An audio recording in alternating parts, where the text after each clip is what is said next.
Bismillahirrahmanirrahim. Assalamualaikum warahmatullahi wabarakatuh.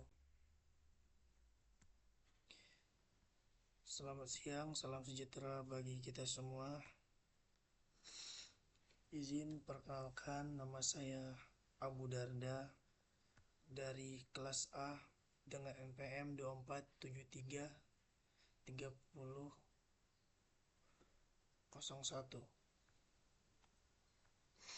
Izinkan saya untuk menjelaskan tugas mengenai karya tulis ilmiah. Pengertian karya tulis ilmiah secara umum.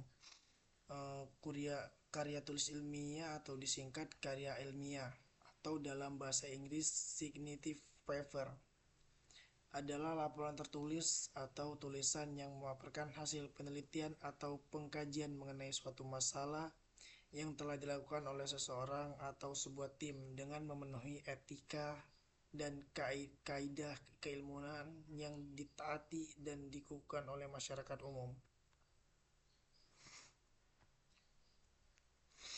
Kemudian ada pengertian karya ilmiah menurut para ahli.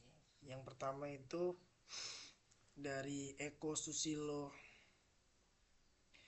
Karya ilmiah adalah suatu tulisan atau karangan yang didapatkan sesuai dengan sifat keilmuannya dan didasari oleh hasil penelitian, pengamatan, peninjauan dalam bidang tertentu, disusun menggunakan metode tertentu dengan sistematika penulisan yang bersantu bahasa dan isinya dapat dipertanggungjawabkan kebenarannya atau keilmiannya.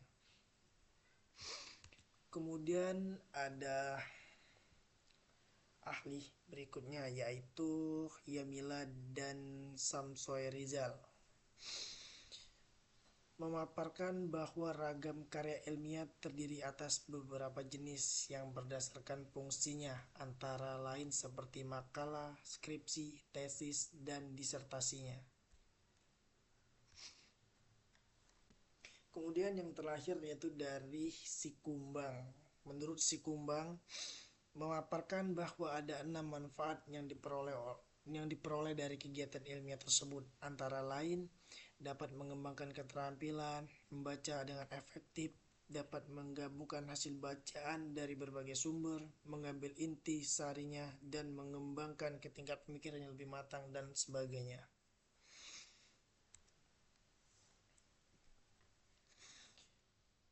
Berikut tujuan karya tulis ilmiah.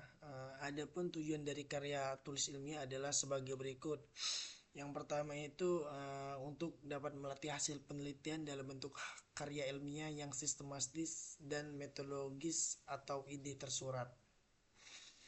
Kemudian yang kedua, karya ilmiah yang ditulis diharapkan menjadi transformasi pengetahuan antara sekolah dan masyarakat. Kemudian poin ketiga, para akademisi tidak hanya sebagai konsumen pengetahuan, tapi juga mampu menjadi produsen berpikir dan menulis di bidang ilmu pengetahuan. Selanjutnya, poin keempat yaitu untuk membuktikan pengetahuan serta potensi ilmiah yang dimiliki oleh penulis. Adapun tujuan dari kimia yang terakhir yaitu poin kelima, yaitu dapat melatih keterampilan dasar dalam melakukan penelitian.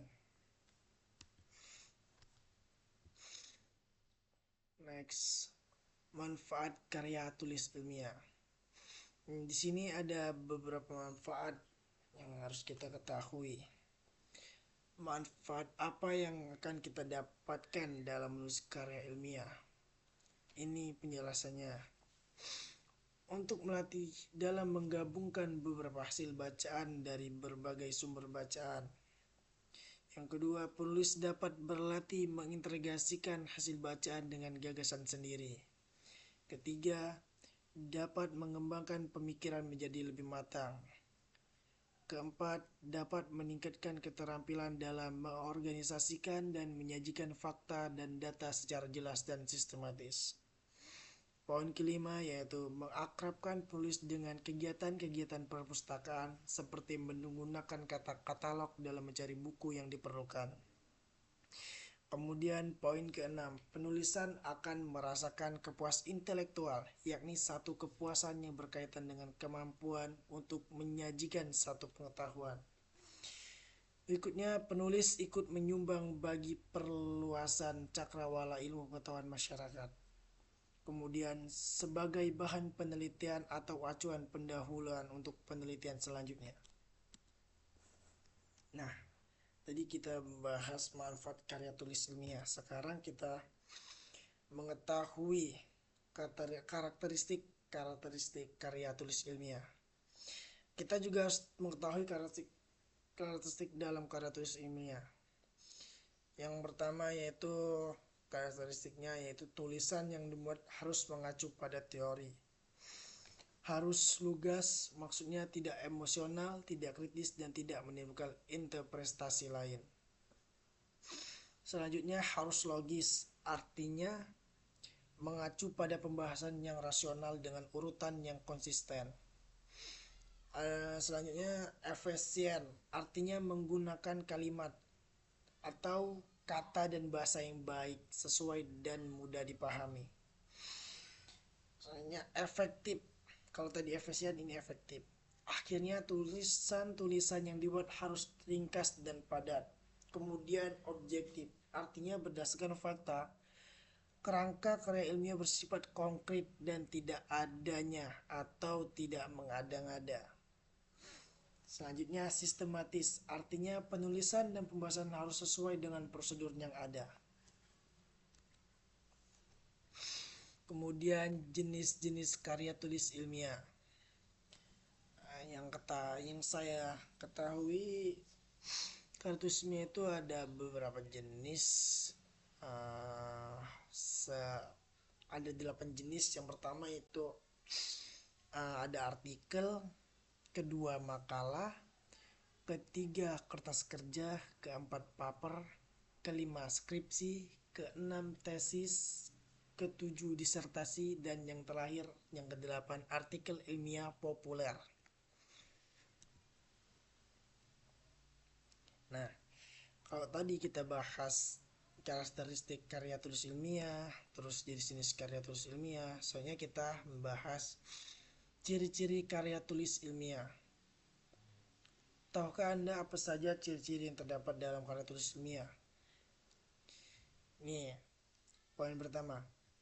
Bahasa yang digunakan harus menggunakan bahasa yang baku, yang tercermin dari pilihan kata, kalimat-kalimat efektif dengan struktur yang baku.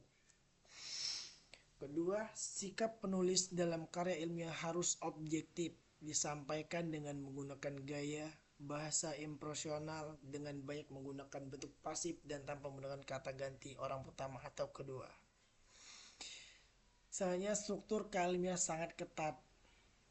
Komponen karya ilmiah bermacam-macam sesuai dengan jenisnya. Namun pada intinya, karya ilmiah mengandung pendahuluan, bagian inti, penutup, dan daftar pustaka. Soalnya struktur karya tulis ilmiah. Struktur dari karya tulis ilmiah terdiri dari 3, yaitu bagian pendahuluan, inti pembahasan, dan penutup. Bagian pendahuluan. Pada bagian ini berisikan informasi terkait karya ilmiah yang telah dilakukan. Ada banyak poin-poin yang penting harus dipaparkan dalam pendahuluan, diantaranya yaitu latar belakang masalah yang menceritakan kenapa penelitian itu diambil sebagai judul utama dalam karya tulis ilmiah tersebut. Kemudian yang kedua, bagian inti pembahasan. Pada bagian inti pembahasan dalam penelitian karya tulis ilmiah memaparkan penelitian dilakukan dengan mengambil studi kasus pada bagian pendahuluan. Selanjutnya bagian penutup. Pada bagian ini menjelaskan kesimpulan akhir dari penelitian karya tulis ilmiah yang telah dilakukan. Apakah penelitian tersebut dapat memberi solusi terhadap permasalahan yang diangkat atau sebagai batu loncatan awal untuk penelitian selanjutnya pun harus dipaparkan.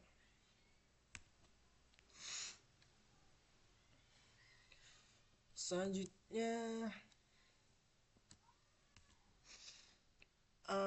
kaidah atau unsur kebahasan karya tulis ilmiah. dalam penulisan karya tulis ilmiah harus mengikuti dua kaidah, yakni kaidah penulisan bersifat umum dan kaidah penulisan bersifat khusus. Untuk kaidah bersifat umum itu adalah kaidah tentang bahasa Indonesia baku dan ejaan yang berlaku secara umum. Dan untuk kaidah bersifat khusus yaitu kaidah mengenai teknis penulisan yang telah disepakati bersama dan berlaku di lingkungan tertentu. Itu saja yang dapat saya jelaskan. Lebih dan kurang saya mohon maaf. Kepada Allah saya mohon ampun. Saya akhiri, wabillahi taufiq hidayah. Wassalamualaikum warahmatullahi wabarakatuh.